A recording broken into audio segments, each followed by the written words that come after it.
안녕하세요 여러분, 온케이 백호입니다. 여러분, 벌써 26년이 시작한 지도 2달이 다 지나가고 있죠.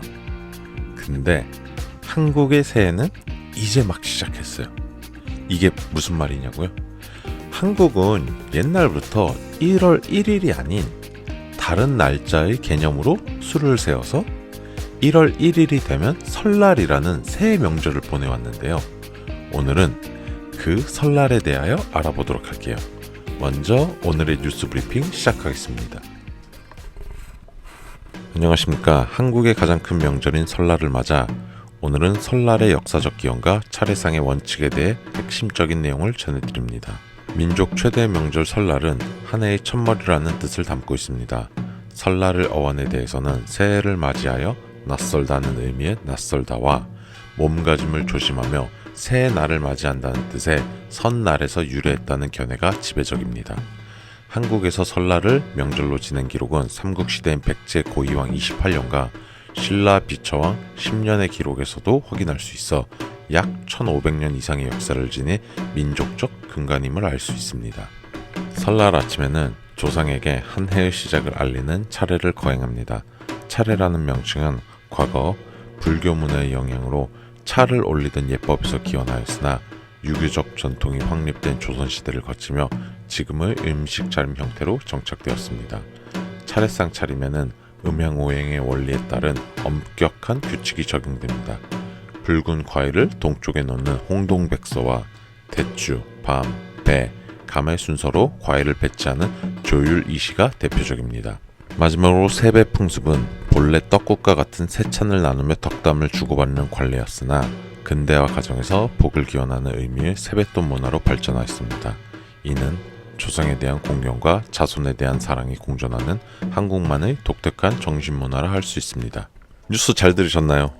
아마 뉴스를 들으시면서 예법이라든지 차례상이라든지 생소한 단어가 나와서 이해하기 힘든 부분도 있으셨을 텐데요. 방금 들으신 게 교과서라면 지금부터 제가 할 이야기는 현실입니다. 여러분, 한국어 공부하면서 홍동백서 같은 단어 외우느라 고생 많으셨죠? 근데 사실 저 같은 한국인들도 명절마다 멘붕이 와요. 지금부터 제가 직접 겪은, 그리고 한국인이라면 누구나 공감할 설날의 진짜 모습을 아주 길게 이야기해 볼게요. 여러분, 일부에서 제가 아주 멋있게 홍동백선이, 어동육선이 설명했잖아요.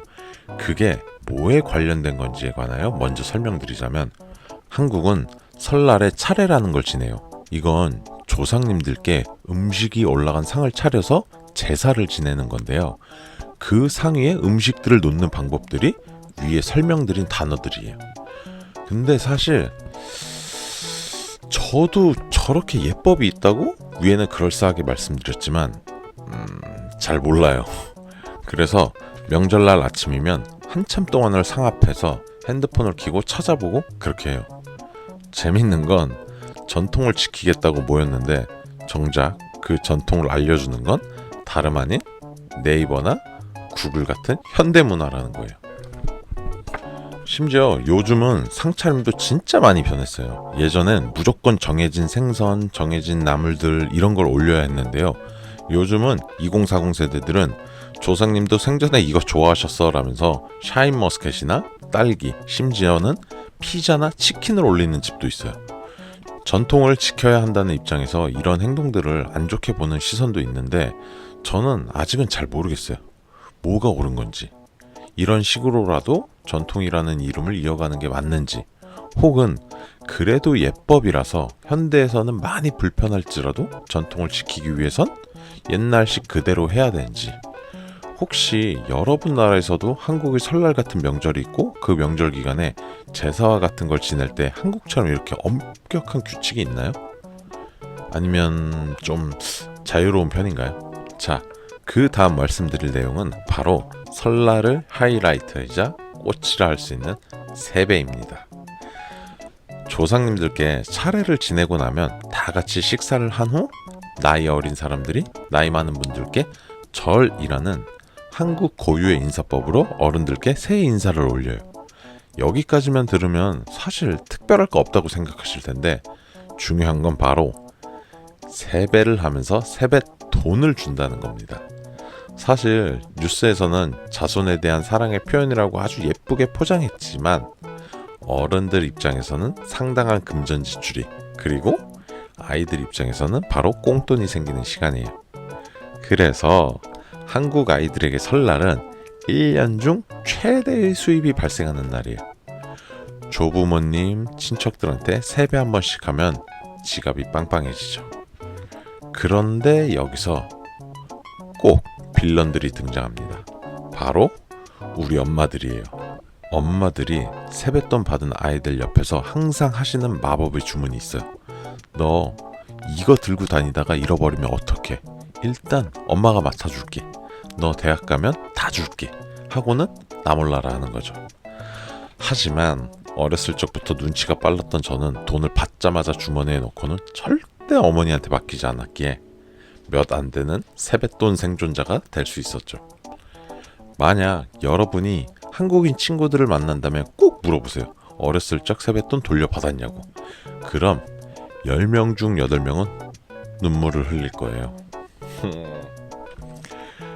근데 이 세배할 때도 순서가 중요해요. 보통 집안의 가장 큰 어른부터 시작해서 학렬대로 하는데요. 요즘은 재미있는 풍경이 많아요. 예전에는 한국의 전통 복장인 한복을 입고 세배를 드리곤 했었는데요. 이제는 한복을 쫙 빼입고 하는 집은 이제 드물어요. 대부분 편한 옷을 입고 할아버지 새해 복 많이 받으세요 하고 절하죠. 거기다 요즘은 계좌이체 세뱃돈이라는 문화가 있대요. 할아버지 영상통화로 절 올릴게요 하면 할아버지가 그래 세뱃돈은 카톡으로 쐈다 확인해봐라 하시는 거죠. 저는 직접 뵙고 절을 하던 세대라 그런가 이런 건 아직 공감이 안 되더라고요. 또 하나 웃긴 건 세뱃돈에도 물가가 있다는 거예요. 예전엔 1,000원, 5,000원이었는데 요즘은 초등학생은 3만원, 중학생은 5만원 하는 식으로 세뱃돈의 적정 가격이 올랐다고 하네요. 오늘 온케이 설날 특집 어떠셨나요?